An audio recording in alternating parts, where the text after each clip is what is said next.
I'm not sure if, say, in 2 years, we are back in the world. Are we using the internet the same way? Are we using mobile apps the same way? Are we thinking of the internet as maybe it's better off in the house?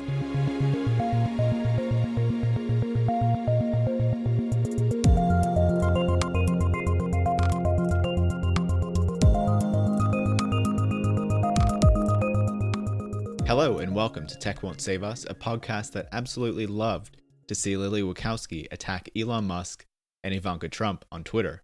I'm your host, Marx, and today I'm speaking to Joanne McNeil. Joanne is the author of Lurking, How a Person Became a User, and she's also written for a number of different publications, including The New York Times, The Los Angeles Times, Wired, and The Baffler. She writes a column at Filmmaker magazine called Speculations, and you can follow her on Twitter at JOMC.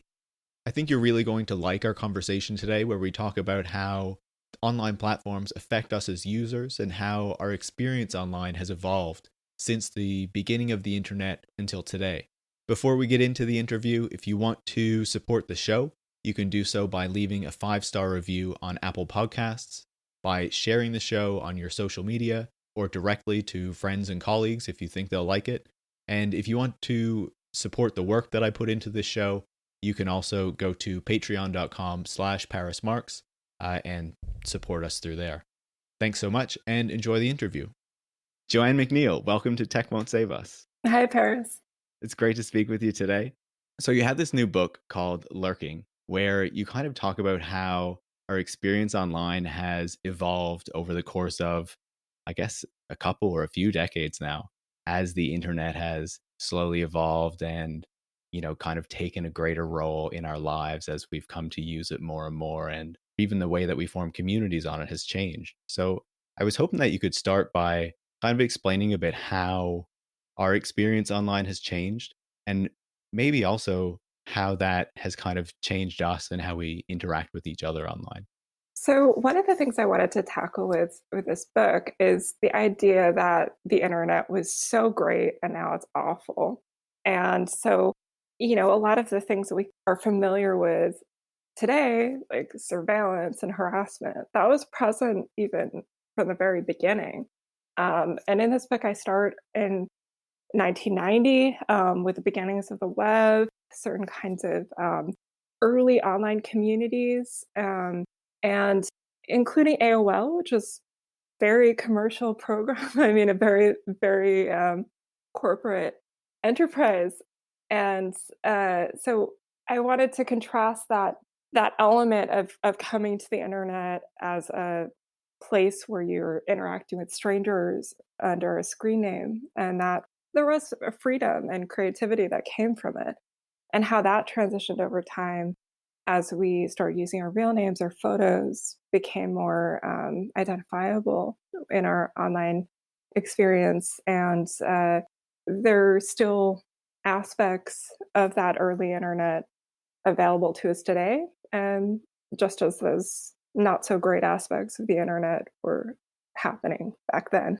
Do you think that because, I guess, the way that generally we use the internet has changed, as you said in the past, like, there was AOL, and you also describe how, and even I remember from my earlier days using the internet, like there were some things that you talked about that I wasn't really online for and I didn't really see. But like I remember in my earlier experiences online, it was like all like discussion boards and like in kind of like group chats, and then like it slowly kind of merged into these larger platforms. Like MySpace is the first one that I really remember using, but more on the tail end of it when Facebook was already starting to kind of eat into it. So obviously I have this really specific experience of it. And as you say, you talked about how nostalgia is one of the things that you wanted to kind of address in this book. And I feel like I certainly feel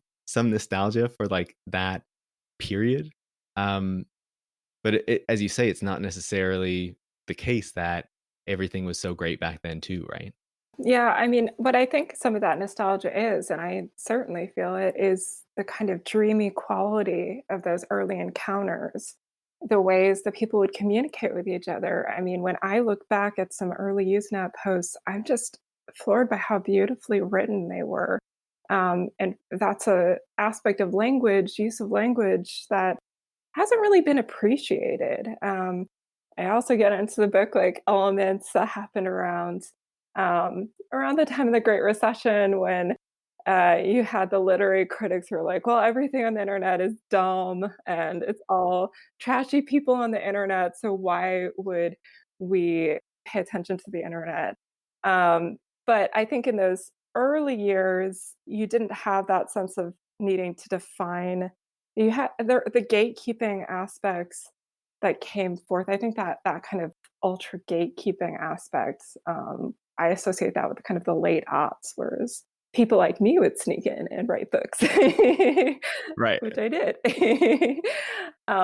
And so, but that quality of the texts are sometimes so beautiful, and I really would encourage anyone curious to kind of look at some of those old Usenet posts, just like do a random search for some time in like 94 or something, and look at like the ways that people spoke to each other. There was something really touching and vulnerable about that, which could be because they were these users would have been quite divorced from their real world experiences, their real world encounters. One of the online communities I do talk about is quite the opposite. It's called Echo.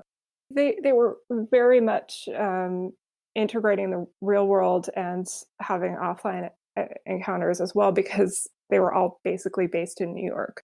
So that's part of the reason that community has thrived for many, many years. Like, I want to say that they're still, a lot of them are still really closely in touch. But then there are those very ephemeral interactions that came through just because you were trying something out and not really defining yourself and your participation in the community. It was more just like fluttering in and fluttering out. And that freedom, that's something that I would like to be able to see more of these days. I mean, like I said, there are really interesting projects if you look hard enough. But I think that that element of really wanting to write something beautiful and share that with utter strangers, I don't see as much of that as there was maybe in the 90s. I even thought about it like when there was this shift kind of that I noticed, at least like in the way that I saw people around me kind of using the internet, and the people in the communities that I used to frequent using the internet at that kind of time of Facebook's real dominance and kind of colonization of the internet, um, where it went from like these discussion boards and communities into like Facebook groups and things like that, and it just wasn't. It was never the same, right? And I feel like there are probably some Facebook groups that thrive and that do really well, but it's a completely different way of forming a community and having an interaction between people, right? Um, so what was really that you kind of see this change that happened when we go from those smaller communities to these kind of globe spanning platforms with millions, if not billions, of users? Like, how does that kind of change the way that we interact with each other online, but like I guess also how this kind of online experience works? Yeah, absolutely. Because back then, there weren't really like buttons or ways to go viral, or the whole aspects of broadcasting your posts. I mean, you could be popular online, but it wasn't the same as, having that one quippy post that will get 1,000 retweets in 30 minutes, and also the kind of financial incentives to have that one quippy post that maybe that means you get a job at BuzzFeed or something. I mean, it's just like Yeah. there are rewards available to people if you do have that visibility online these days. And I don't want to be critical of people who do benefit from that, because I can see why. And I have a little bit of a mixed feelings about it, just because I know that the internet has certainly shaped my career in terms of making a writing career possible for me. I don't see a future for me writing essays or books at any other period in time. Like there, I just would not be able to be a writer without the internet. But that sense of like being tied to an online persona, having the pressure to constantly get that engagement, that's very different from group community interactions on a forum. That's all like everybody's kind of in on the joke, and you can have peers and you can have a community, as opposed to you're the star, you're the micro celebrity or the actual celebrity. So I think that's like one of the tricky things happening. And then also I mean, like I say in the book, I'm not really, I haven't been on Facebook in ages. I have a number of problems with it. It's really just because A, I'm lucky enough to not need to use Facebook. B, it just makes me feel bad. I just like the times that I have logged in, I've just felt awful.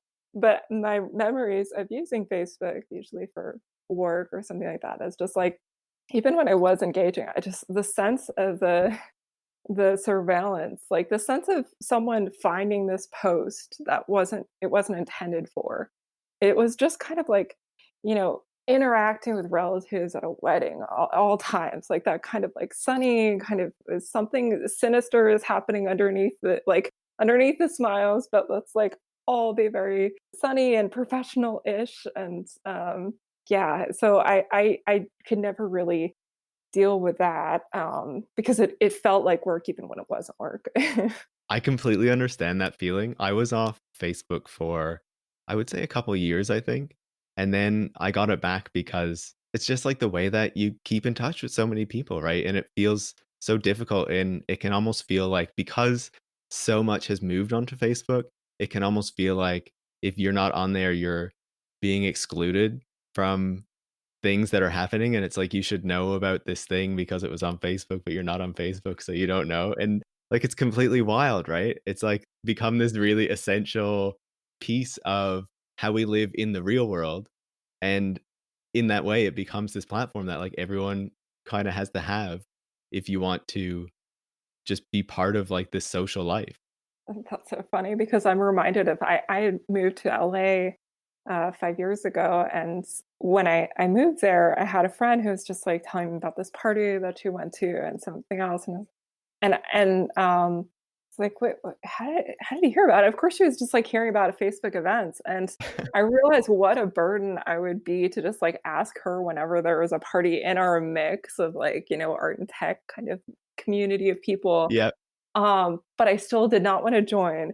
And it was just this weird, and I keep thinking back to that moment as like, if I had signed up for Facebook, could I have formed enough of a social life that I would still be in LA? I mean, it was just like things like there actually, it might have impacted me, but I know, I know it's something that does not work for me. And I have enough people who know that I'm set in my ways that they come to me unless I move into a city like LA and everybody else has their habits, and they don't care if I know about it or not. That's good though. And I feel like there's been this, at least personally, like I've been like trying to reduce, if not eliminate, like my uses of these major platforms in recent years, just because like I hate them and like I hate the companies and I hate their business models so much. And like I just want to get away, but it can feel so tough, right? Because of how they've just worked their ways into all the different aspects of our lives and just how we exist in this world. And like it's so frustrating because it's like we can't escape. They're just like they are like a utility in a sense that we just have to rely on, but they're not owned or controlled by us in like any way. Yeah, and if anything, they're like setting the terms to be able to use, because I only use Twitter on my phone, and so one day I just deleted the app, and I think because I've had the app on for years and years, I just did not have any of the kind of algorithmically sorted view of Twitter. But then I deleted it for a couple of days, re-downloaded, and now I'm like, oh my gosh, if my tweets don't get at least one fave, they will be hidden from everyone and no one will ever see it. And it's just like that. it's actually forcing you, in order to even have a community experience there, you have to phrase things in that like really attention getting way. And that's becoming more and more part of the user experience, is just like the terms that they've set for you to be very eye catching and attention grabbing.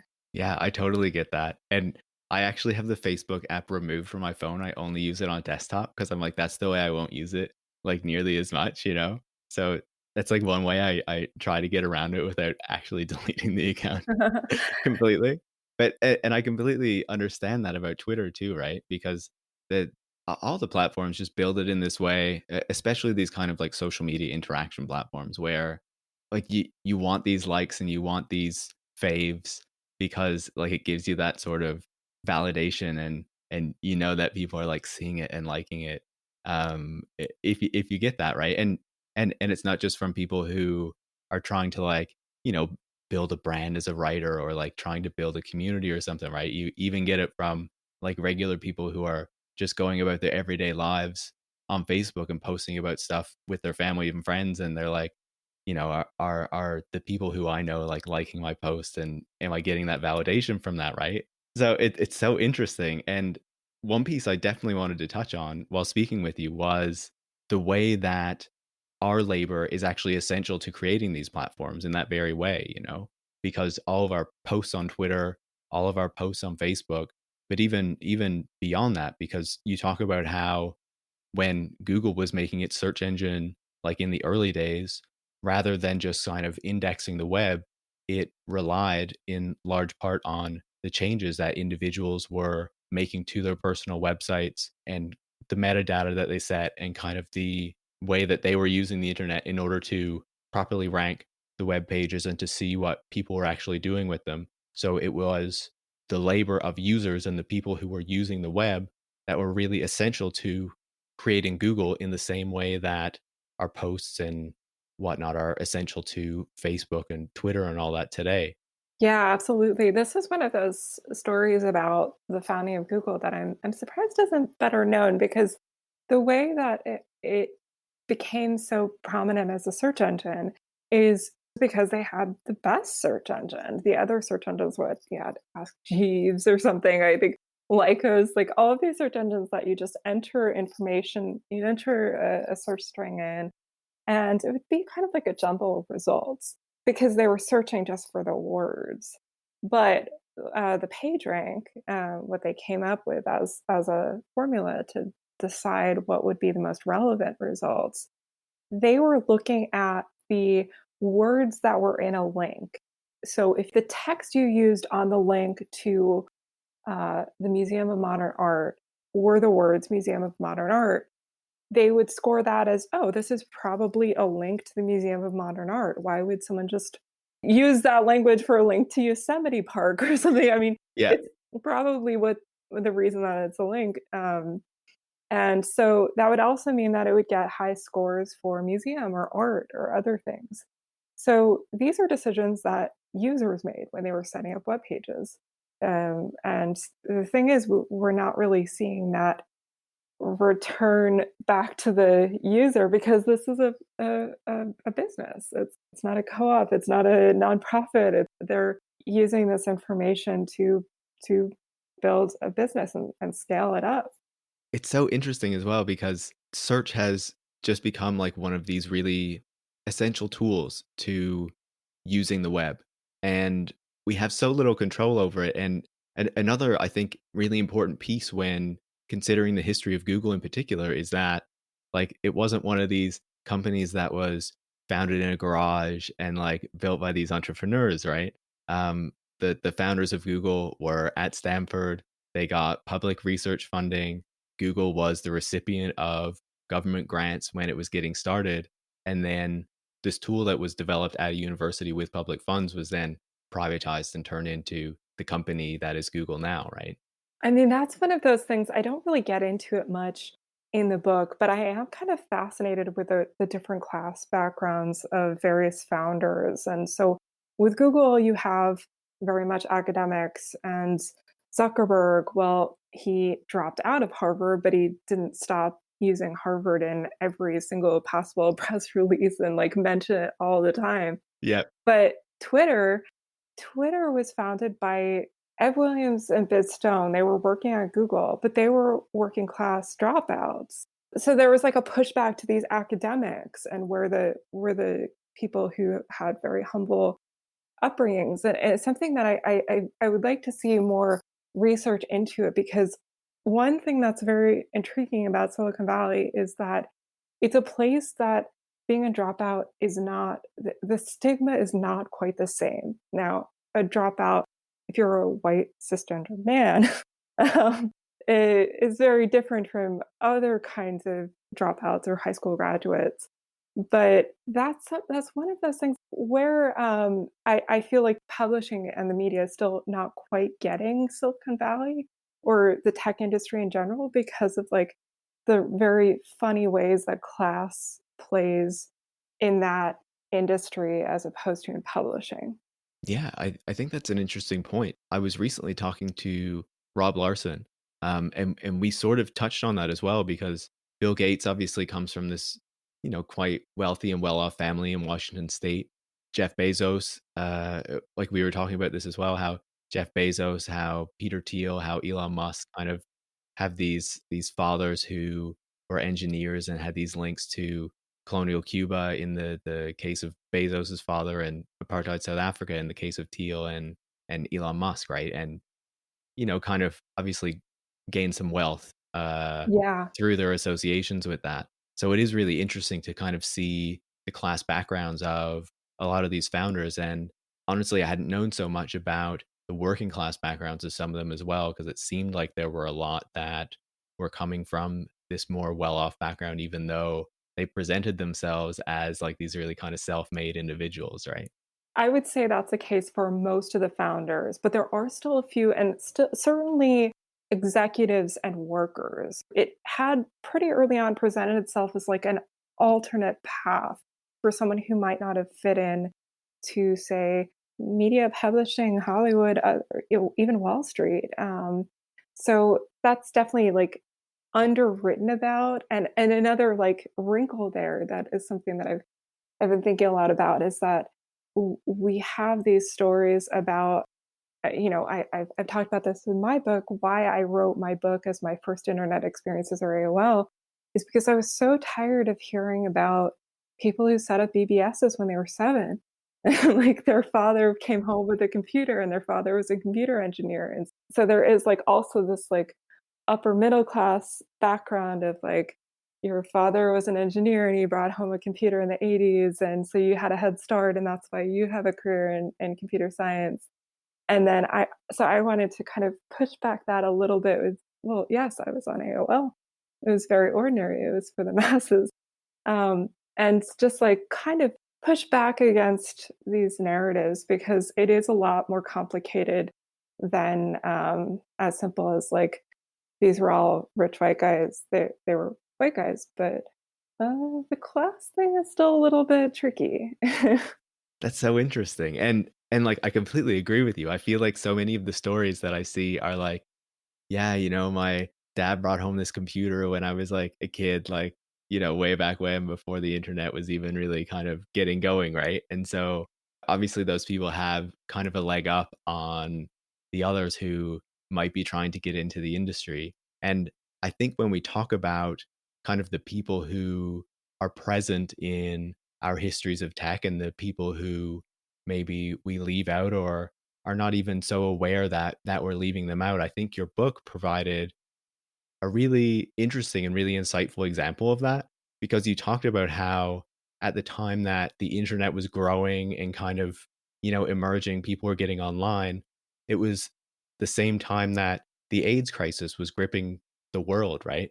And how as a result of that, there was a large group of queer people who were not online and who were not participating in that kind of emergence in the same way that many other people were, and that we potentially missed out on, a lot as a result of that. So, do you have any further thoughts on that, and maybe even just further, you can explain, your thinking on that in the book?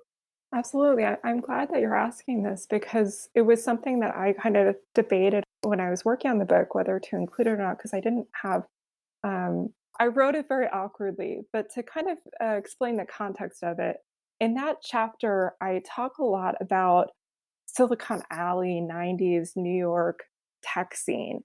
And I wanted to give people a look at what the tech scene was like back then and show that it was more diverse than people seem to think. There were people of color founding online communities. There were many women who were founding startups, and so that perspective should open up this idea that yes, like the what you think of New York and New York culture was very much the culture of the internet in the 90s coming out of New York.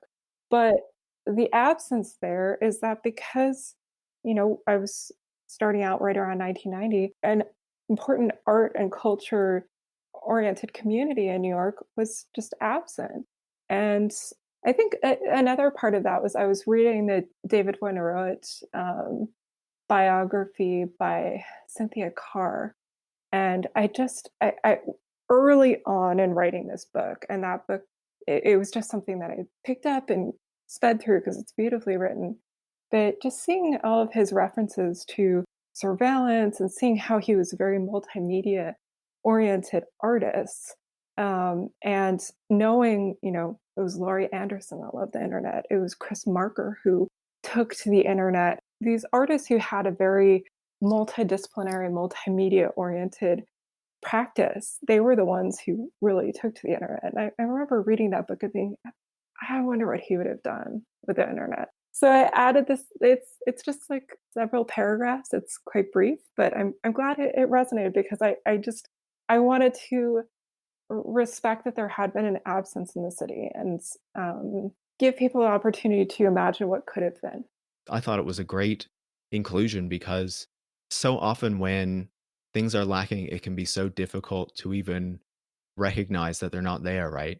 And especially when you consider the importance of the internet and online communities to a lot of queer people in discovering and learning more about, their sexualities, their genders, what have you. Um, that's so important to so many queer people. And then to think that, I don't know, it could have been even more important in such a greater way had, this real crisis not hit the queer community and taken out so many, just so many people in it who could have been using the internet and getting that started and growing that at a much earlier stage. Yeah, absolutely.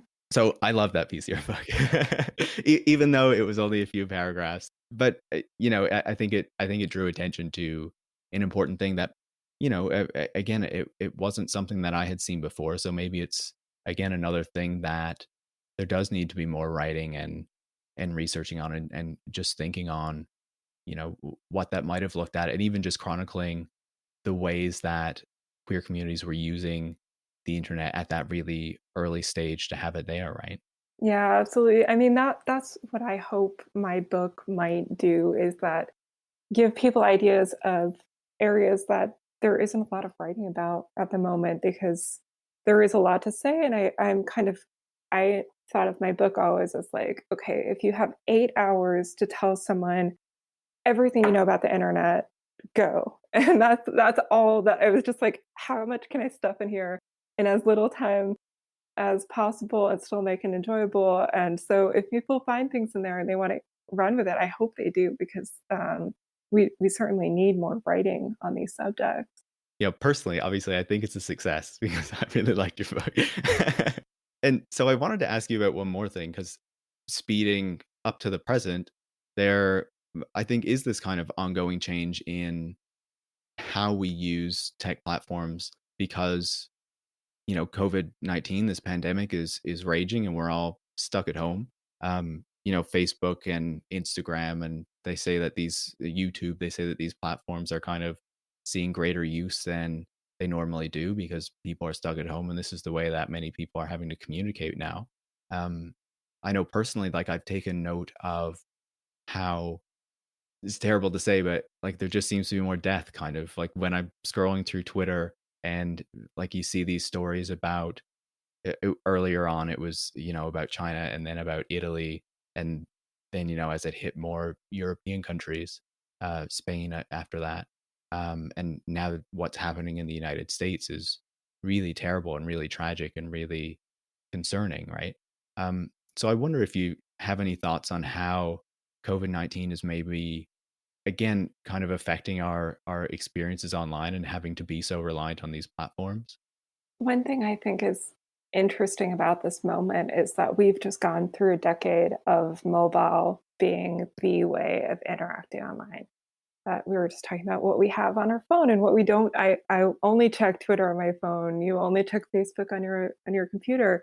But the experience of the internet being on your person as you're out in the world, you snap a photo of your vacation, send it, put it on Instagram, check into something on Foursquare, or look up a restaurant on Yelp when you're in a new town. Like all of these experiences have been our experience of the internet for the past 10 years. And now, like you said, many of us back in our homes, it's it's a weird throwback to that early aughts internet. So I'm using my laptop for the internet, which I haven't really done in years. Like I'm very careful about making sure that my laptop is my workspace, writing only, except for some research kind of things. But now all of a sudden, it's just I'm having these video chats and I'm checking things that I normally would only look at on my phone, and sharing my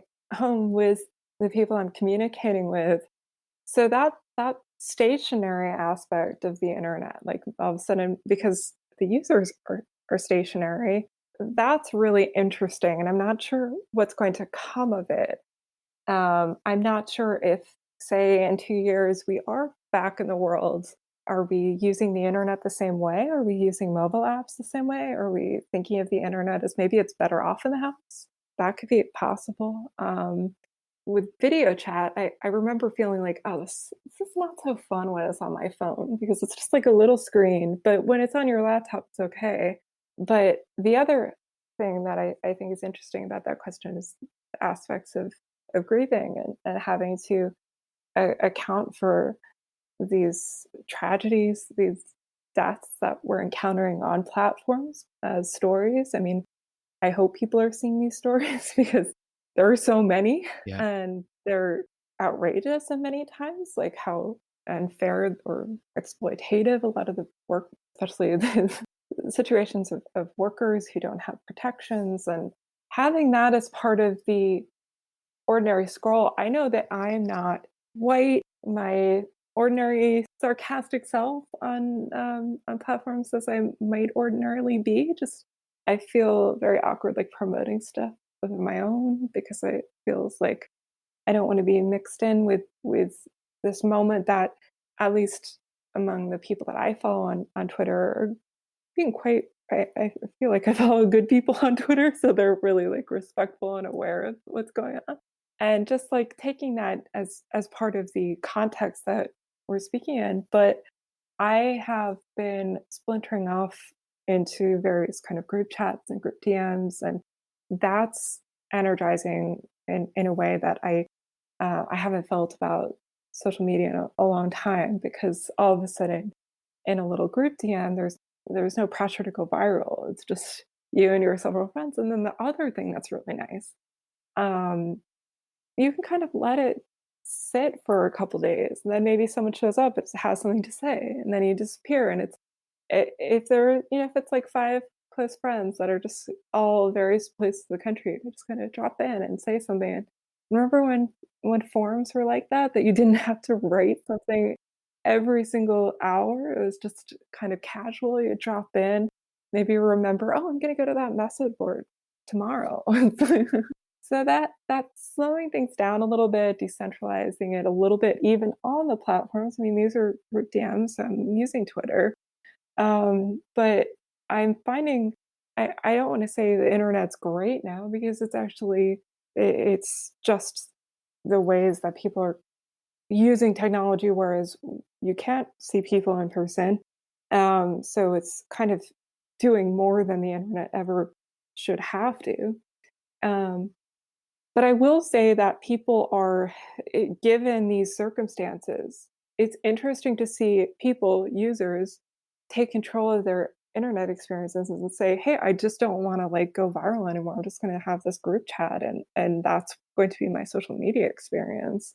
Yeah, I think that's a great observation, and I hope more people are experiencing that and diving into group DMs and things instead, right? I remember I have this group chat, and like as you say, like sometimes people just don't post in it for a long period of time. In my case, like the one that comes to mind is this group chat with my coworkers who I worked with in Australia all the way back in 2015. And like it used to be much more active. And now it like once a year or a few times a year, like someone might post and then all of a sudden, like for a few days we're like chatting and then it goes silent again until something else comes up and we're all like talking again. And like it's just so cool, it's just so fun. um well, Joanne, it was fantastic speaking with you today. Your book is just I just think it's so interesting, and it makes us think about the way that we use the web and we interact online, and how that has changed over many years. And like you also say, like even though I think there is some nostalgia for the way that things used to be, you kind of say like we shouldn't be nostalgic necessarily, because this just shows that we're really eager for a better internet and a better way to interact online, right? And hopefully, as you say, something better, or thinking about something better, or how we can interact better, how we might use these platforms better, maybe how we might take control of these platforms might come out of this, right? Yeah, I hope so. Certainly do as well. All right. Well, it's been great speaking with you. Thanks so much for taking the time. This is great. Thank you. Joanne McNeil is the author of Lurking: How a Person Became a User. It was published by MCD Books, and you can buy it from your local bookstore, you can borrow it from your local library, or you can get it anywhere else that sells books. You can follow Joanne on Twitter at @JOMC. You can follow the podcast at Tech Won't Save Us, and you can follow me, Paris Marx, at Paris Marx. If you liked the interview, please leave us a 5-star review on Apple Podcasts, and thanks so much for listening.